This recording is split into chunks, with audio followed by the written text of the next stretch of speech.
Boa noite, então. Começando aí mais uma aula do nosso curso de gestão escolar, certo? Vamos começar com essa frase aqui hoje. Ó. Um bom ambiente de ensino e aprendizagem, aliado a recursos modernos, atividades extraclasse, corpo docente qualificado e atuante, gestores eficientes e funcionários comprometidos, são fundamentais para a qualidade do ensino de qualquer unidade escolar. Ok? Nós percebemos hoje que a escola é uma instituição que fornece processo de ensino para os alunos com o objetivo de formar e desenvolver cada indivíduo em seus aspectos cultural, social e cognitivo. A complexidade de uma escola vai além da enfrentada por empresas de outros segmentos, por exemplo. A escola precisa otimizar processos, ajustar-se ao orçamento, cuidar da estrutura física, empreender ações de marketing e ainda deve garantir também a melhoria do ensino e considerar todo o impacto de sua atuação na sociedade. O gestor, então, ele deve estar atento aos pilares da gestão escolar, de modo que possa contribuir para a eficiência da escola.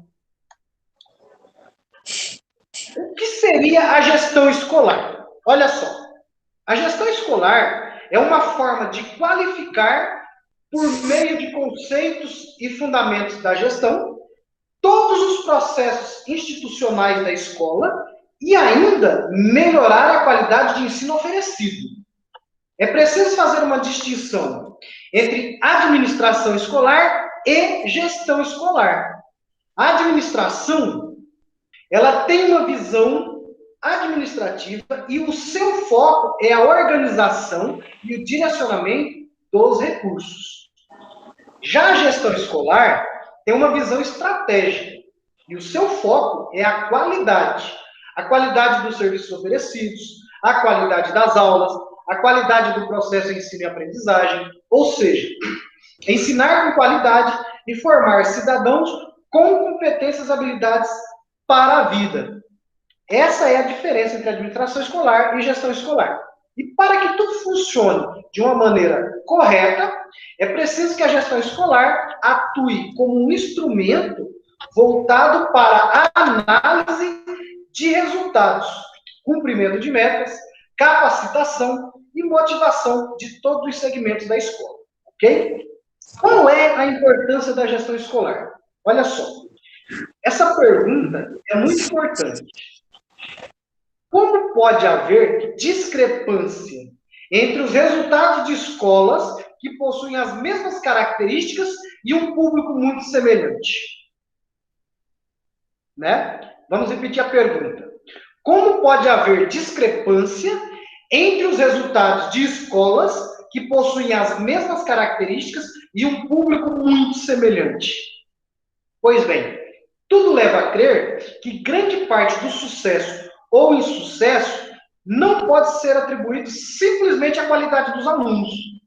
Esses resultados diferentes mostram que a gestão escolar é essencial, não apenas para gerir a escola, mas também para despertar o potencial dos alunos e os resultados esperados pela comunidade escolar.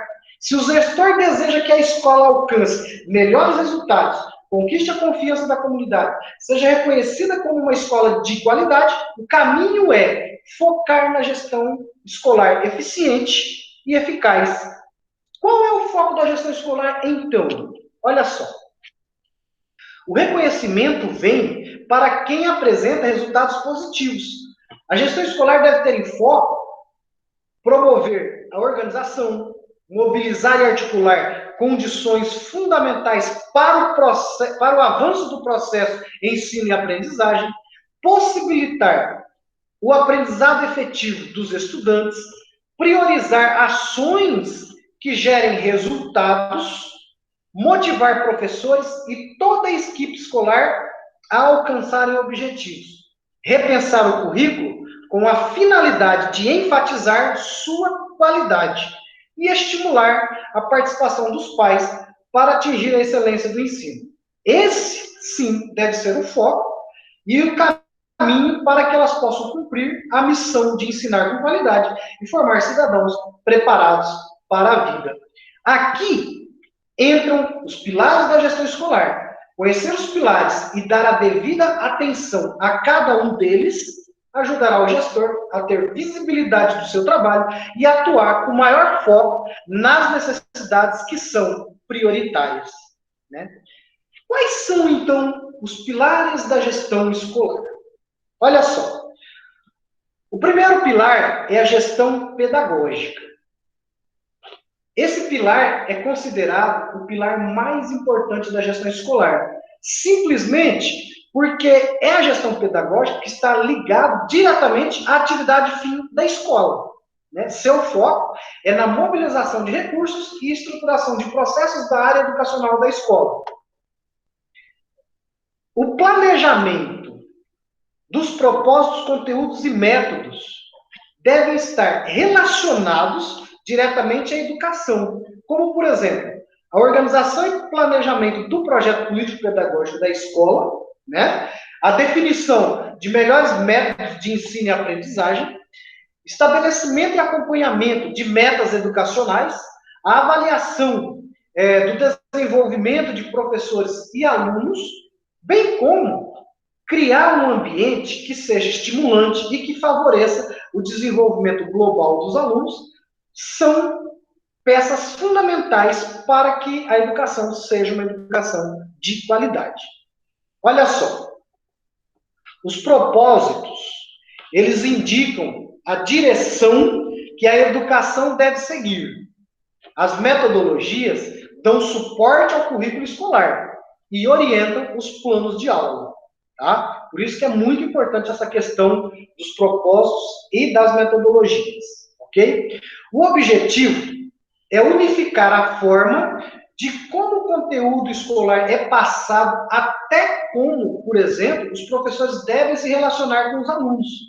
Os conteúdos seguem o currículo escolar e as orientações da Base Nacional Curricular Comum, o BNCC, né? Então, essa questão dos propósitos e da metodologia, elas precisam reger a qualidade do ensino, bem como a qualidade dos relacionamentos para que se crie um ambiente, um clima organizacional escolar saudável, ok?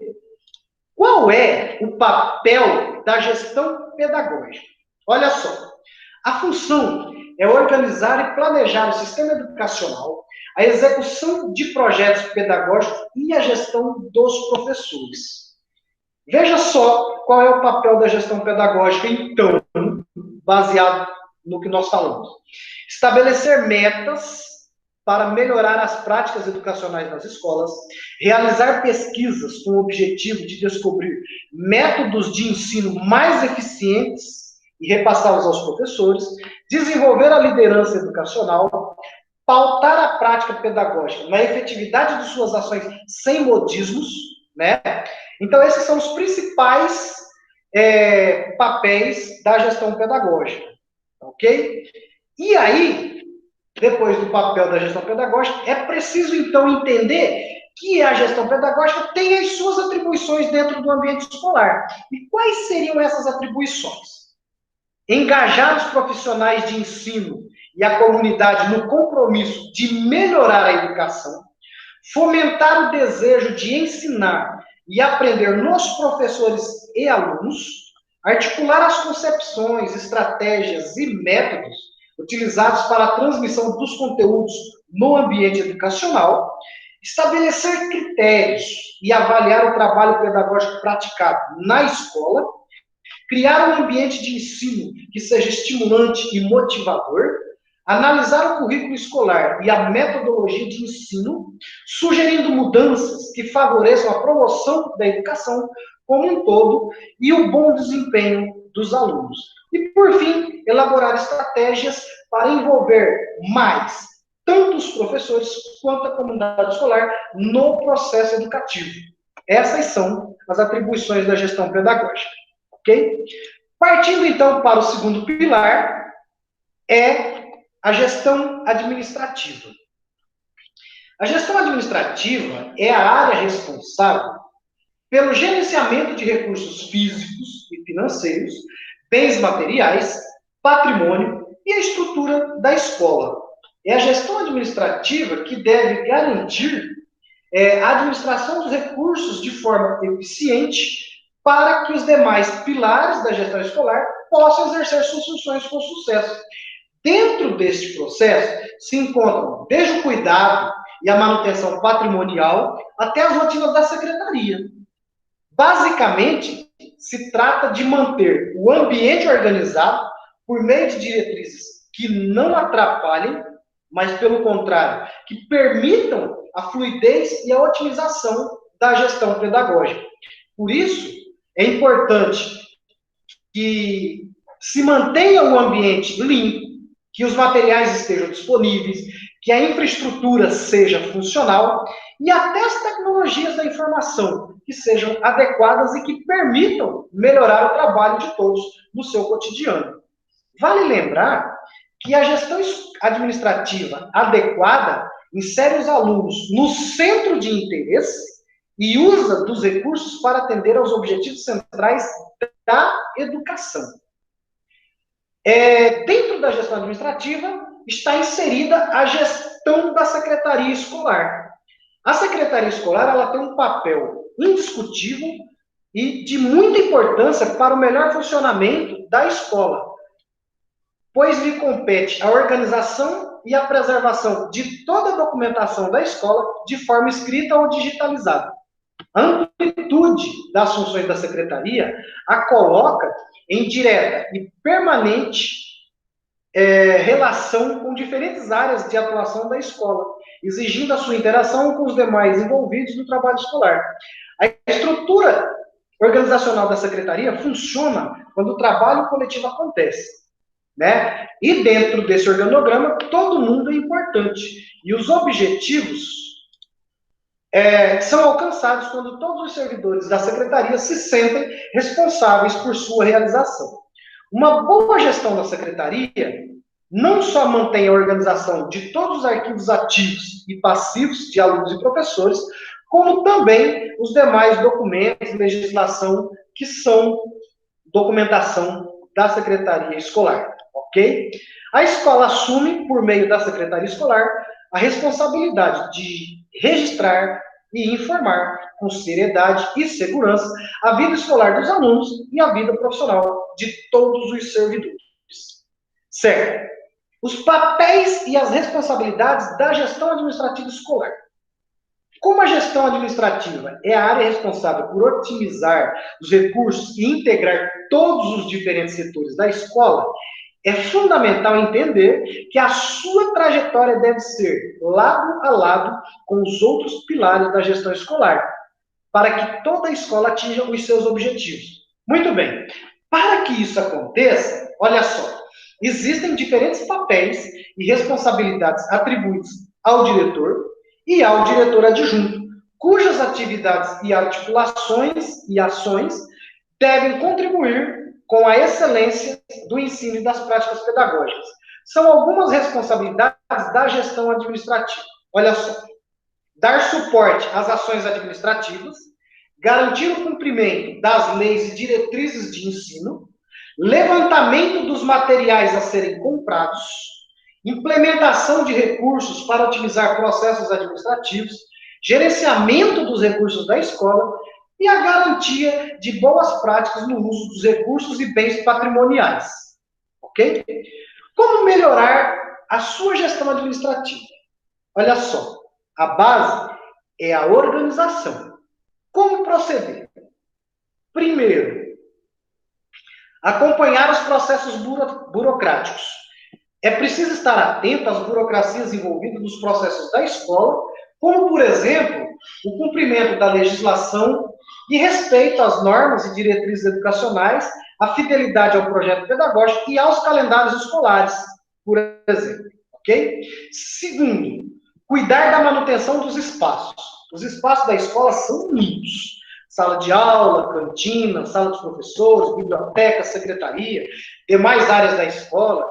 Os espaços online, né, que agora foram disponibilizados por causa do ensino remoto ou ainda por causa do ensino híbrido. A boa gestão administrativa tem práticas que mantêm toda a estrutura atualizada e disponível para uso dos professores e alunos. Limpeza, organização e disponibilidade de recursos e materiais sempre serão essenciais. Terceiro, otimizar a comunicação com toda a escola. O bordão do velho guerreiro, quem não comunica se trumbica, né? É válido para a escola também. A comunicação tem papel fundamental para que a gestão administrativa consiga realizar o seu trabalho. Envolve contato com fornecedores para a regularização da compra de insumos, de produtos para a merenda, passando pelo diálogo diário com toda a equipe pedagógica, até a boa comunicação interna na equipe para garantir a fluidez desses processos. Além disso, é necessário que toda a comunidade esteja envolvida e engajada. Ambientes participativos e construídos de forma colaborativa tendem a atender às necessidades de todos os setores e ser mais receptivos a todos que usufruem deles. Quarto, a tecnologia nossa de cada dia. Não há como fugir da tecnologia. A pandemia nos fez inovar, aprender e reaprender com o uso das tecnologias nas aulas remotas. Provou que todos nós somos capazes de nos adaptar. E sim, a inserção da tecnologia na educação traz incontáveis benefícios para o dia a dia das escolas. Desde o uso das ferramentas para agregar dinamismo aos processos de aprendizagem e até recursos que otimizem a gestão administrativa, por exemplo. A gestão financeira. Esse pilar é o responsável em viabilizar os recursos através das finanças que precisam estar equilibradas e saudáveis. A gestão administrativa e a gestão financeira precisam andar de mãos dadas. Aqui vale manter o controle de contas da escola, que devem estar em dias, e deve estar integrada à gestão administrativa, de forma a se visualizar onde os investimentos devem ser feitos, né, prioritariamente. A gestão financeira escolar é a base que vai sustentar toda a estrutura pedagógica de uma escola e deve ter os seus recursos geridos de uma forma profissional. Portanto, é importante fazer uma projeção anual. Como assim? Olha só. Por exemplo, quando você está na função de gestor, você tem uma previsão de quais serão os recursos dos seus 2 semestres do ano, né? Então, primeiro ponto, é importante você definir os gastos que você terá durante o ano. É tipo como você fazer o seu orçamento pessoal. Você lista as principais contas da casa, água, luz, alimentação. Aqui não é diferente, não. Na gestão escolar, você precisa fazer um mapa das suas prioridades e definir onde você vai investir os recursos que você terá à disposição, né? Quando você tem essa previsão, você já aponta, né, no seu caderno, numa planilha do Excel, quais são as suas prioridades, já tenta fazer os orçamentos para saber exatamente, não exatamente, mas ter uma ideia do que é que vai ser investido para essa reforma, essa correção, onde você vai investir esse dinheiro, e aí você pode se organizar de uma melhor forma e atender de forma prioritária aquilo que realmente é necessário. Outro ponto, distribua os investimentos. Ao fazer esse mapa de prioridades, ele vai te dar uma clareza daquilo que você precisa fazer, onde você tem que investir, né? Mais um outro ponto. É importante deixar uma margem de segurança. Como é uma projeção ainda, né? Isso está sujeito a erros ou a alguns imprevistos. De repente, um computador queima, de repente um ar-condicionado queima, de repente uma instalação elétrica dá pane, né? De repente algum equipamento da cozinha dá problema. E aí você tinha uma ideia, mas você tem que fazer um remanejamento para poder atender essa outra situação. Por isso que é importante que você inclua essa margem de segurança para evitar a contemplação dessa ou daquela prioridade e ter que fazer esse remanejamento, ok? Outro ponto importante, trabalho com diferentes cenários. Como assim diferentes cenários? Olha só, além de você criar essa margem de segurança, que é para o bem, para você não ficar depois numa situação complicada ou no vermelho, trabalhar com outras possibilidades, tipo, num cenário otimista, você projeta uma receita que é superior ao investimento que você tem que fazer, o que lhe permite uma folga financeira. Um cenário realista que você projeta exatamente o que entrou de recurso e o que vai sair de investimento, ou seja, nada sobra. E um cenário pessimista. No cenário pessimista, as projeções não acertam a realidade. Os recursos não são alcançados e ocorrem gastos imprevistos. Dessa forma, há uma falta de recursos no orçamento. Aqui, a margem de segurança se faz necessária para que você entre no vermelho, né? Aí é que vem a pergunta. Se o cenário pessimista já foi resolvido com a medida da margem de segurança, por que nós precisamos nos preocupar também em antever os cenários realista e otimista? Bem, o cenário realista é aquilo que esperamos que aconteça, portanto, ele já está descrito no orçamento. A sua formalização ela serve apenas como referência para os outros dois cenários. Já o cenário otimista já descreve uma situação em que há sobra de recursos e eles podem ser destinados a outros investimentos que não estariam, por exemplo, no mapa que você fez, né? Por esse motivo, você precisa ter uma definição prévia do que será feito com qualquer recurso adicional que reste ao final do período do orçamento. Tipo, você tinha 30 mil para você gastar, você gastou 28, tem 2 mil sobrando. Certo? Um exemplo. Se você já tem os cenários, você já tem uma ideia do que você pode fazer com esses 2 mil. Onde você pode investir esses 2 mil? Se você não tem o cenário, você vai ter que procurar onde você vai investir isso. Ou devolver o recurso. Né? A ideia é gerenciar de forma que aconteça uma otimização. Por isso que você trabalhar com o mapa, com a margem de segurança e os cenários vai facilitar a sua vida na gestão do recurso, ok? O outro pilar é a gestão de pessoas. Olha só, esse pilar ele é fundamental para que a escola funcione como um relógio. É preciso considerar toda a comunidade escolar, ou seja, todas as pessoas, direta ou indiretamente, que estejam envolvidas. Mas, a comunidade toda? Sim, a comunidade toda. Alunos, professores, coordenadores, funcionários, fornecedores, pais, né? Esse pilar, ele exige uma divisão de papéis entre os gestores, e aqui nós vamos além, coordenadores e professores, com papéis de atuação mais próximos de cada função, é lógico, de forma a ter a comunidade envolvida e engajada. O que é de gestão, é lógico, fica para a direção, sem problema nenhum.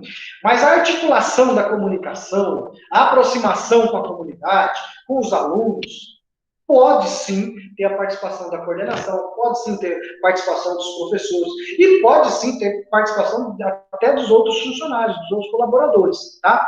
E aqui entra o papel da liderança que engaja, que estimula a todos dentro dos mesmos ideais, mas é preciso que se estipule os papéis e a função de cada um, tá? Os líderes são capazes de manter o respeito e o entrosamento,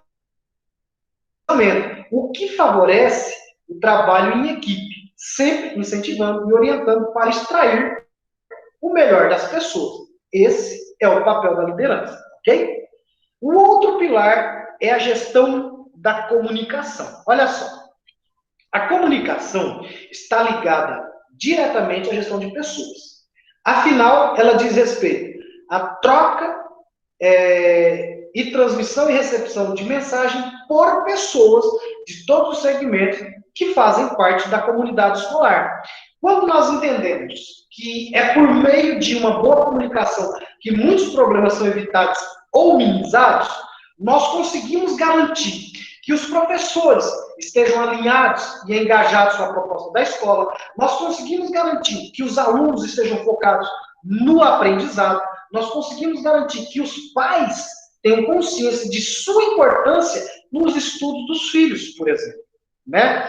E o mais importante nisso tudo é garantir que essas informações que foram recebidas e compreendidas pela outra ponta. Afinal de contas, existe alguém que vai transmitir, existe a mensagem e existe o receptor. A mensagem saiu, né? Foi transmitida, mas ela chegou a quem deveria chegar? Foi entendida, foi compreendida? Às vezes, nós não pecamos pela falta de transmissão, nós pecamos pela falta de uma mensagem que chegue a quem tem de chegar, né? Da mesma forma, saber ouvir e considerar as opiniões e possíveis respostas podem surgir a partir dessa interação, né, da comunicação, ok? A forma de comunicação à comunidade escolar, ela pode ser feita através de murais, de aplicativos, de e-mails ou reuniões, né? É importante que o gestor verifique qual formato mais atende à escola, a sua regionalidade, né? E aplique, né? Esse é o segredo. Aplicar o que funciona. Quanto mais objetiva e generalizada a informação, maior é a chance de usar um método impessoal como um aplicativo, por exemplo. Agora, se você tem um feedback comportamental para dar, por exemplo, sobre um aluno aos seus pais, ou você tem que dar uma orientação para um funcionário, aí você tem que pensar em dar um feedback mais cauteloso, de preferência, pessoalmente, e de preferência num local fechado, que mais ninguém tem acesso. Tá? Então, a gente tem que se pautar muito, não no que se diz, mas a forma como você diz. Né? Às vezes as pessoas ficam preocupadas em dar esses feedbacks, por exemplo, e ela fica preocupada com o conteúdo. O problema não é o conteúdo da mensagem, o problema é a forma que você se dirige, é a forma com que você faz essa transmissão, que ela pode ser boa ou ruim, ok? Bem, o outro pilar é a gestão de tempo e eficiência dos processos. Tudo na escola é processo, né? É o processo das pastas dos alunos, é o processo da pasta funcional dos professores, dos administrativos, é o processo da merenda, do repasse de manutenção, do PDDE, tudo gira em torno de processo. Como isso é feito? É preciso se atentar para o tempo, pois existe um prazo para que as coisas sejam realizadas, respondidas e executadas, né? O tempo é um dos grandes recursos que precisam ser considerados para estabelecer prioridade e garantir o foco no cumprimento de tarefas, né? E esse recurso ele deve, sim, ser muito bem utilizado. Não faz sentido gastar a maior parte do tempo imerso em tarefas operacionais, por exemplo, apaga um incêndio aqui, apaga um incêndio ali, né? Vamos delegar, delega. Se a coisa não exige a presença do diretor, delega. Delega para o adjunto, delega para o coordenador, delega para o secretário, para a secretária. Né? Veja a atividade. Se ela não tem muita prioridade para o diretor, delega.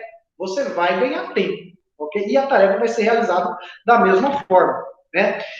Mantenha um planejamento a médio e a longo prazo. E aqui é importante também você estabelecer uma lista de prioridades. É muito importante delimitar a função entre colaboradores, né, e otimizar os processos da escola para ter uma gestão de tempo eficiente e eficaz, né?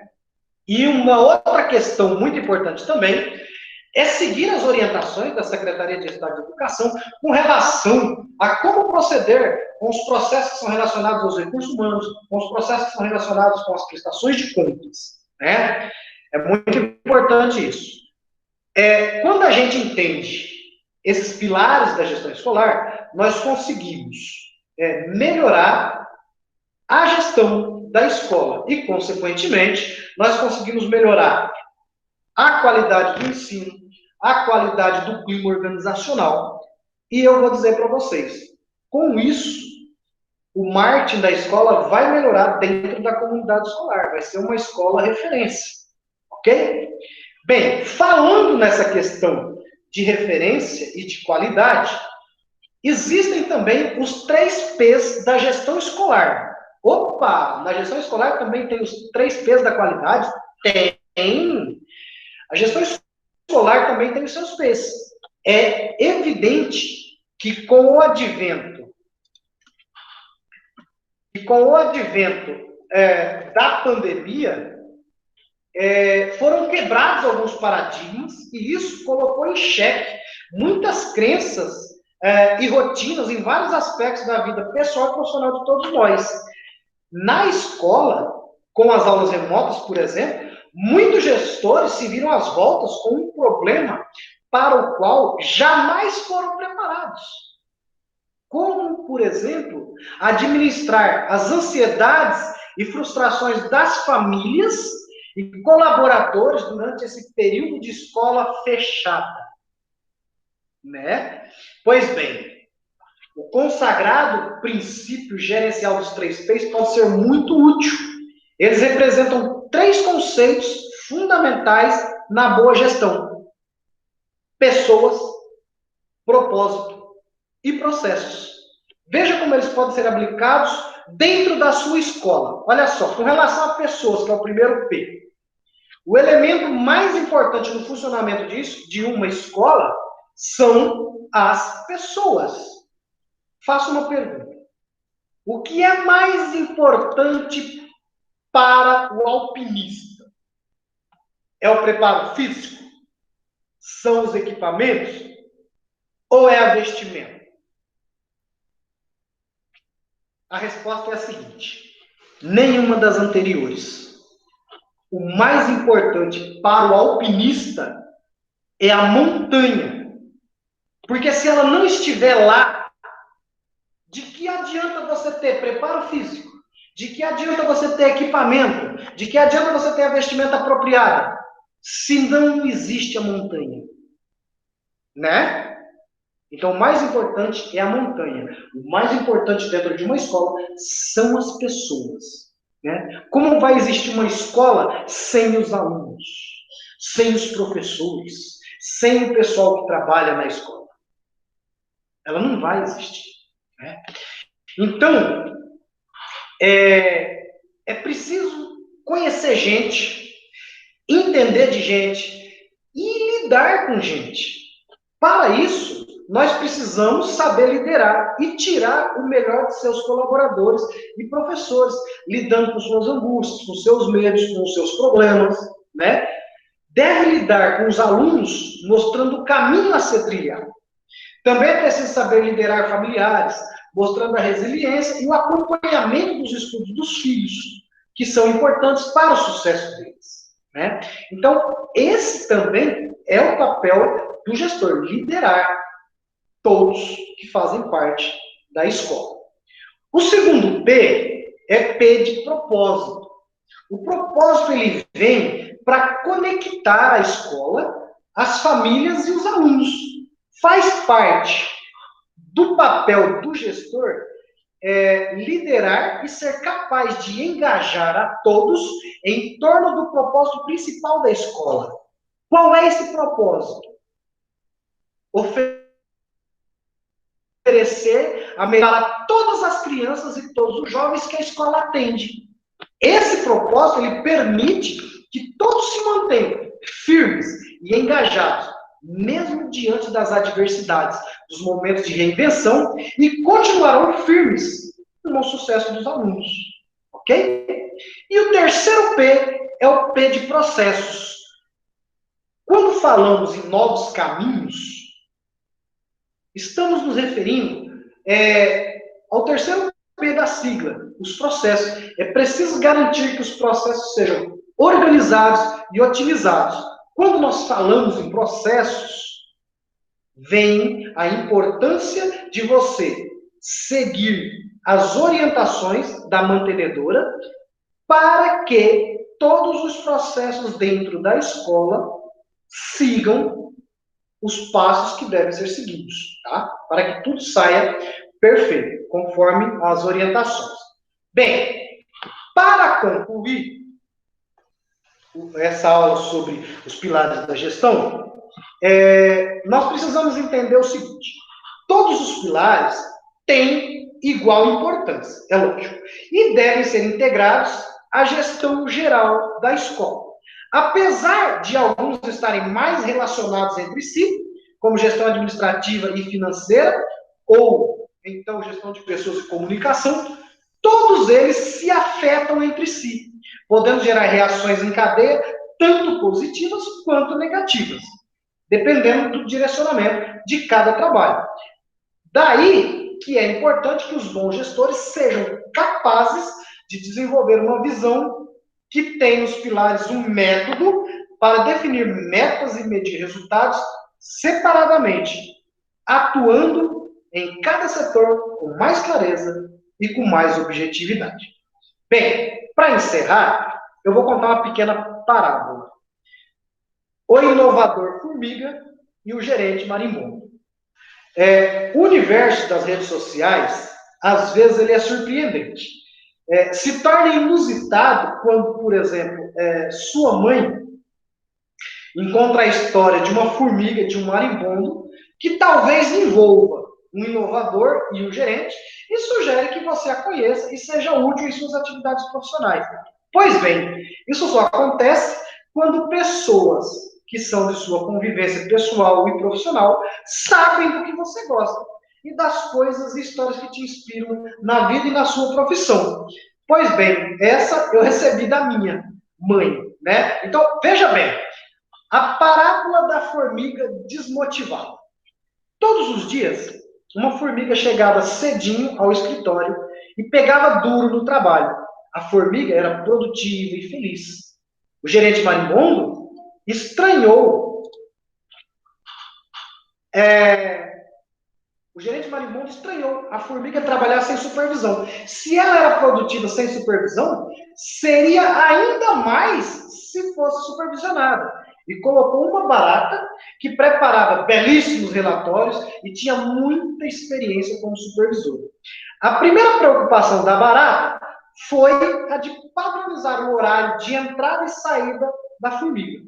Logo, a barata precisou de uma secretária para ajudar a preparar os relatórios e contratou uma aranha para organizar os arquivos e controlar as ligações telefônicas.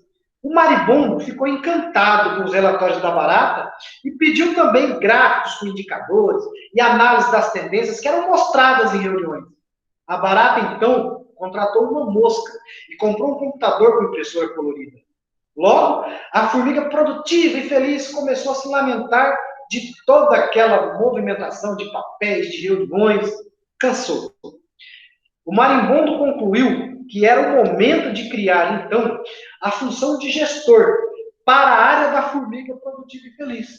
O cargo foi dado a uma cigarra, que mandou decorar no seu escritório e comprar uma cadeira especial. A nova gestora, cigarra, logo precisou de um computador e de uma assistente, a Pulga, sua assistente na empresa anterior, para ajudá-la a preparar o plano estratégico de melhorias e um controle do orçamento para a área onde a formiga trabalhava, que já não cantarolava mais e a cada dia ela se tornava mais desmotivada. A cigarra, então, convenceu o gerente marimbondo de que era preciso fazer uma pesquisa de clima organizacional. Mas o marimbondo, ao rever as finanças, se deu conta de que a unidade na qual a formiga trabalhava já não rendia como antes. E contratou a coruja, uma prestigiada consultora, muito famosa, para que fizesse um diagnóstico da situação. A coruja permaneceu 3 meses nos escritórios e emitiu um volumoso relatório que concluía: há muita gente nessa empresa. E adivinha quem o marimbondo mandou demitir? A formiga, é claro. Porque ela andava muito desmotivada e aborrecida. Bem, quais são as lições dessa parábola? Olha só. A parábola da formiga desmotivada pode ser colocada sob a perspectiva do ambiente organizacional, provocando reflexões tais como: os gestores da escola inspiram os funcionários? Os gestores reconhecem o talento dos seus profissionais? Os gestores reconhecem o valor agregado gerado pelos colaboradores? Os gestores incentivam e promovem a proatividade motivacional? Os processos organizacionais estimulam ações e atitudes motivadoras? As atividades realizadas estão convergentes às competências dos profissionais que trabalham na escola? Os gestores estão envolvidos nos problemas diários e na rotina dos servidores? Os gestores permitem que os servidores participem de decisões? Existe política organizacional de delegação, autogestão e atividades autônomas? Os dados coletados dos colaboradores são utilizáveis para as estratégias motivacionais? Quais os motivos da desmotivação dos servidores?